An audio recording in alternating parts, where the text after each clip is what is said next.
այդ ժամանակվա նախագահան Արաբ Մոյը շատ հզոր դիկտատոր էր, նա օպոզիցիայի ղեկավարներին ուղղակի կերցնում էր առյուծներին։ Ընտրություններում հաղթեցիք։ Բռնապետական երկրում ընտրություններում հաղթեցինք, հաղթելուց հետո եղավ մահափորձ, կրակեցին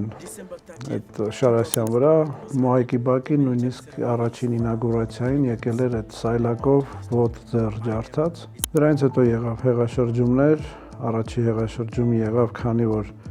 Արաբ Մոյը դուրս էր եկել, բայց այդ ամբողջ նախագահական թիկնազորը